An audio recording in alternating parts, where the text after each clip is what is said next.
65% ಏನು ಇವರು ಟೆಂಡರ್ ಕರೀತಾರೆ ಅದರಲ್ಲಿ ಒಳ್ಳೆ ರೀತಿಯ ಆಹಾರ ಪದಾರ್ಥಗಳು ವಿತರಿಸೋದಕ್ಕೆ ಸಾಧ್ಯನೇ ಆಗೋದಿಲ್ಲ. ವಿದ್ಯಾರ್ಥಿಗಳಿಗೂ ಅಪೌಷ್ಟಿಕತೆಯಿಂದ ನರಳುತ್ತಾರೆ ಅನ್ನೋದು ನನ್ನ ವಾದ ಆಗಿದೆ.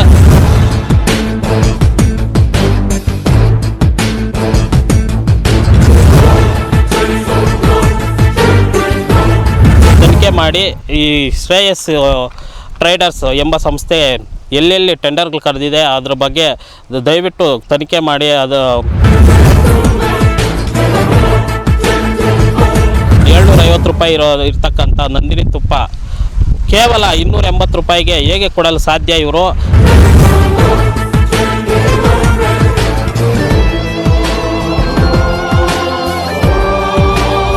ತನಿಖೆ ಮಾಡಿ ಈ ಶ್ರೇಯಸ್ ಟ್ರೇಡರ್ಸ್ ಎಂಬ ಸಂಸ್ಥೆ ಎಲ್ಲೆಲ್ಲಿ ಟೆಂಡರ್ಗಳು ಕರೆದಿದೆ ಅದ್ರ ಬಗ್ಗೆ ದಯವಿಟ್ಟು ತನಿಖೆ ಮಾಡಿ. ಅದು ಅವ್ರ ಮೇಲೆ ಸೂಕ್ತ ಕ್ರಮ ತಗೋಬೇಕು ಹಾಗೂ ಕಪ್ಪು ಪಟ್ಟಿಗೆ ಸೇರಿಸಬೇಕು.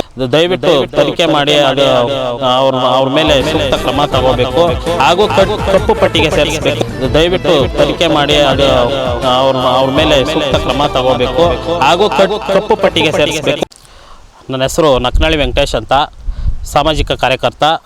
ಈಗ ಏನು ಅಲ್ಪಸಂಖ್ಯಾತರ ಕಲ್ಯಾಣ ಇಲಾಖೆಯಲ್ಲಿ ಏನು ಟೆಂಡರ್ ಯೂತ್ ಪ್ರೊಕ್ಯೂರ್ಮೆಂಟ್ ಟೆಂಡರ್ ಕರೆದಿದ್ದಾರೆ, ಆಹಾರ ಪದಾರ್ಥಗಳು ಇನ್ನಿತರೆ ಪದಾರ್ಥಗಳು ನೀಡೋದಕ್ಕೆ ಟೆಂಡರ್ ಕರೆದಿದ್ದಾರೆ. ಇದರಲ್ಲಿ 60 to 65% ಕಡಿಮೆ ದರದಲ್ಲಿ ಏನು ಟೆಂಡರ್ ಕರೆದಿರ್ತಾರೆ ಶ್ರೇಯಸ್ ಟ್ರೇಡರ್ಸ್ರವರು ಸಂಸ್ಥೆರವರು ಏನು ಕರೆದಿರ್ತಾರೆ ಅದು ಅಮಾನ್ಯ ಅಂತ ನನ್ನ ಮನಸ್ಸಿಗೆ ಬಂದಿದೆ. ಏನಂದರೆ ಒಳ್ಳೆಯ ಗುಣಮಟ್ಟದ ಪದಾರ್ಥ ನೀಡಬೇಕು, ಆದರೆ ನೀಡೋದಕ್ಕೆ ಆಗೋದಿಲ್ಲ ಅನ್ನೋದು ಈ ಟೆಂಡರ್ ಮೂಲಕ ನಮಗೆ ಅರ್ಥವಾಗ್ತಾ ಇದೆ. ಯಾಕಂದರೆ ಉದಾಹರಣೆಗೆ 750 ರೂಪಾಯಿ ಇರ್ತಕ್ಕಂಥ ನಂದಿನಿ ತುಪ್ಪ ಕೇವಲ 280 ರೂಪಾಯಿಗೆ ಹೇಗೆ ಕೊಡಲು ಸಾಧ್ಯ? ಇವರು ಹೇಗೆ ಕೊಡ್ತಾರೆ ಅನ್ನೋದು ಯಕ್ಷ ಪ್ರಶ್ನೆ ಆಗಿದೆ. ದಯವಿಟ್ಟು ಸಂಬಂಧಪಟ್ಟ ಅಧಿಕಾರಿಗಳು ಈ ಬಗ್ಗೆ ತನಿಖೆ ಮಾಡಿ ಈ ಶ್ರೇಯಸ್ ಟ್ರೇಡರ್ಸ್ ಎಂಬ ಸಂಸ್ಥೆ ಎಲ್ಲೆಲ್ಲಿ ಟೆಂಡರ್ಗಳು ಕರೆದಿದೆ ಅದ್ರ ಬಗ್ಗೆ ದಯವಿಟ್ಟು ತನಿಖೆ ಮಾಡಿ. ಅದು ಅವ್ರ ಮೇಲೆ ಸೂಕ್ತ ಕ್ರಮ ತಗೋಬೇಕು ಹಾಗೂ ಕಪ್ಪು ಪಟ್ಟಿಗೆ ಸೇರಿಸಬೇಕು. ಯಾಕಂದರೆ ಈ ರೀತಿ ಟೆಂಡರ್ ಕರೆದಾಗ ನಮಗೆ ಒಳ್ಳೆಯ ಗುಣಮಟ್ಟದ ವಿದ್ಯಾರ್ಥಿಗಳಿಗೆ ಒಳ್ಳೆಯ ಗುಣಮಟ್ಟದ ಆಹಾರ ಪದಾರ್ಥಗಳು ಕೊಡೋದಕ್ಕೆ ಸಾಧ್ಯ ಆಗೋದಿಲ್ಲ. ಯಾಕಂದರೆ ಈ ಒಂದು ಮೊಟ್ಟೆ ರೇಟ್ ಈಗ 8 ರಿಂದ 9 ರೂಪಾಯಿ ಬಂದಿದೆ. ಬಾಳೆಹಣ್ಣು ರೇಟು 5 ರಿಂದ 6 ರೂಪಾಯಿ ಬಂದಿದೆ. ದಯವಿಟ್ಟು ಒಳ್ಳೆಯ ಗುಣಮಟ್ಟದ ಮೊಟ್ಟೆ ಹಾಗೂ ಬಾಳೆಹಣ್ಣು ಇತರೆ ಪದಾರ್ಥಗಳು ಆಹಾರ ಪದಾರ್ಥಗಳು ಕೊಡೋದಕ್ಕೆ ಸಾಧ್ಯನೇ ಆಗೋದಿಲ್ಲ. 60 to 65% ಇವರೇನು ಟೆಂಡರ್ ಕರೆದಿದ್ದಾರೆ ಅದು ಅಮಾನ್ಯ.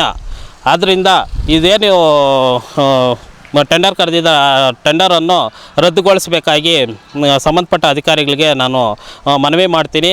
ಹಾಗೂ ಇದೇ ರೀತಿ ಏನಾದರೂ ಅವರು ಟೆಂಡರ್ ಕರೆದು ವಿದ್ಯಾರ್ಥಿಗಳ ಜೀವನದಲ್ಲಿ ಆಟ ಆಡಿದ್ರೆ ಜಿಲ್ಲಾಧಿಕಾರಿಗಳ ಕಚೇರಿ ಮುಂದೆ ಉಗ್ರ ಹೋರಾಟ ಮಾಡೋದಕ್ಕೂ ನಾವು ಸಿದ್ಧವಾಗಿರ್ತೀವಿ ಅಂತೇಳಿ ಈ ಮೂಲಕ ನಾನು ಮನವಿ ಮಾಡ್ತೀನಿ. ದಯವಿಟ್ಟು ಇದನ್ನು ಎಚ್ಚೆತ್ತುಕೊಂಡು ಜಿಲ್ಲಾಧಿಕಾರಿಗಳಾಗಿರಲಿ ಸಂಬಂಧಪಟ್ಟ ಅಧಿಕಾರಿಗಳಾಗಿರಲಿ ಇದರ ಬಗ್ಗೆ ಸೂಕ್ತ ಕ್ರಮ ತಗೊಂಡು ಈ ಟೆಂಡರ್ ಮೂಲಕ ಕರೆದಿರ್ತಕ್ಕಂಥ ಟೆಂಡರನ್ನು ರದ್ದುಗೊಳಿಸಬೇಕು. ಯಾಕಂದರೆ ಶ್ರೇಯಸ್ ಟ್ರೇಡರ್ಸ್ ಸಂಸ್ಥೆ ಏನಿದೆ ಅದು ನಕಲಿ ಸಂಸ್ಥೆ ಅಂತ ನಾನು ಹೇಳ್ತೀನಿ. ಯಾಕಂದರೆ 60 to 65% ಏನು ಇವರು ಟೆಂಡರ್ ಕರೀತಾರೆ ಅದರಲ್ಲಿ ಒಳ್ಳೆ ರೀತಿಯ ಆಹಾರ ಪದಾರ್ಥಗಳು ವಿತರಿಸೋದಕ್ಕೆ ಸಾಧ್ಯನೇ ಆಗೋದಿಲ್ಲ. ವಿದ್ಯಾರ್ಥಿಗಳಿಗೂ ಅಪೌಷ್ಟಿಕತೆಯಿಂದ ನರಳುತ್ತಾರೆ ಅನ್ನೋದು ನನ್ನ ವಾದ ಆಗಿದೆ. ದಯವಿಟ್ಟು ಅಧಿಕಾರಿಗಳು ಈ ಸಂಬಂಧ ದೂರು ದಾಖಲಿಸ್ಕೊಂಡು ಇವರು ಏನಿದ್ದಾರೆ ಶ್ರೇಯಸ್ ಟ್ರೇಡರ್ಸ್ ಸಂಸ್ಥೆ ಏನಿದೆ ಅದನ್ನು ಕಪ್ಪು ಪಟ್ಟಿಗೆ ಸೇರಿಸ್ಬೇಕಂದು ನಾನು ಮನವಿ ಮಾಡ್ತೀನಿ. ಕೊಟ್ಟಿದ್ದಾರೆ, ಸಮಾಜ ಕಲ್ಯಾಣ ಇಲಾಖೆಯಿಂದ ಕೊಟ್ಟಿದ್ದಾರೆ. ಆದರೆ ಅದು ಸಹ ಇದೇ ರೀತಿ ಕಡಿಮೆ ದರದಲ್ಲಿ ಇವರು ಟೆಂಡರ್ ಕರ್ಕೊಂಡ್ಬಿಟ್ರೆ ಜನಗಳಿಗೆ ಆಗಲಿ ವಿದ್ಯಾರ್ಥಿಗಳಿಗೆ ಆಗಲಿ ತುಂಬ ತೊಂದರೆ ಆಗುತ್ತೆ. ಯಾಕಂದರೆ ಅದು ವಿದ್ಯಾರ್ಥಿಗಳು ಪೌಷ್ಟಿಕ ಆಹಾರಕ್ಕೋಸ್ಕರ ಒಳ್ಳೊಳ್ಳೆ ಹಳ್ಳಿಗಳು ಬಿಟ್ಟು ಮನೆಯಲ್ಲಿ ಆಹಾರ ಸಿಗೋದಿಲ್ಲ ಅಂತೇಳಿ ಆಮೇಲೆ ಎಜುಕೇಷನ್ಗೋಸ್ಕರ ಇಲ್ಲಿ ಬಂದು ಸೇರಿಕೊಳ್ತಾರೆ. ಅಂಥ ವಿದ್ಯಾರ್ಥಿಗಳಿಗೆ ಇವರು ಒಳ್ಳೆಯ ಆಹಾರ ಪದಾರ್ಥಗಳು ನೀಡದೆ ಅಪೌಷ್ಟಿಕ ಆಹಾರಗಳನ್ನು ನೀಡಿ ಈ ರೀತಿ ಟೆಂಡರ್ ಕರ್ಕೊಂಡು ನೀಡಿ ಅವ್ರನ್ನ ಅಪೌಷ್ಟಿಕ ಆಹಾರದಿಂದ ನರಳೋ ಥರ ಮಾಡಿದ್ದಾರೆ. ದಯವಿಟ್ಟು ಜಿಲ್ಲಾಧಿಕಾರಿಗಳು ಈ ಬಗ್ಗೆ ಸೂಕ್ತ ತನಿಖೆ ಮಾಡಿ ಅವರನ್ನು ಏನು ಈ ಟ್ರೇಡರ್ಸು ಶ್ರೇಯಸ್ ಟ್ರೇಡರ್ಸ್ ಸಂಸ್ಥೆ ಏನಿದೆ ಅದನ್ನು ಕಪ್ಪು ಪಟ್ಟಿಗೆ ಸೇರಿಸಬೇಕಾಗಿ ನಾನು ಒಕ್ಕರ್ಲಿಂದ ಮನವಿ ಮಾಡ್ತೀನಿ.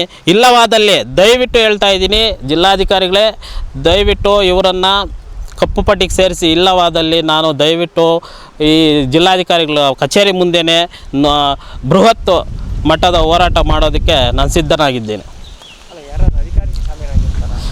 100% ಶಾಮೀಲಾಗಿದ್ದಾರೆ. ಯಾಕೆಂದರೆ 60 to 65% ಇವರು ಟೆಂಡರು ಕರೀತಾರೆ ಅಂದರೆ ಅಧಿಕಾರಿಗಳು ಶಾಮೀಲಾಗಿರೋದು 100% ಮೇಲ್ನೋಟಕ್ಕೆ ಕಾಣಿಸೋದು ಅಲ್ಲದೆ 100% ಶಾಮೀಲಾಗಿರೋದು ಗೋಚರಿಸ್ತಾ ಇರುತ್ತೆ. ಹೌದು, ಅವ್ರ ಮೇಲೂ ತನಿಖೆ ಆಗಬೇಕು. ತನಿಖೆ ಆಗದೇ ಇದ್ದರೆ ಈಗ ಏನಾದರೂ ಈ ಮಕ್ಕಳು ಜೀವನದಲ್ಲಿ ಆಟ ಆಡೋದು ತುಂಬ ಏಸಿಗೆ ತಿನ್ನೋ ಕೆಲಸ ಮಾಡ್ತಿದ್ದಾರೆ ಇವರು ಅಧಿಕಾರಿಗಳು ಮತ್ತು ಈ ಟೆಂಡರ್ ಏನು ಕರೆದಿದ್ದಾರೆ ಅವ್ರದ್ದು ತಪ್ಪಿದೆ ಅಂದ್ಕೊಂಡು.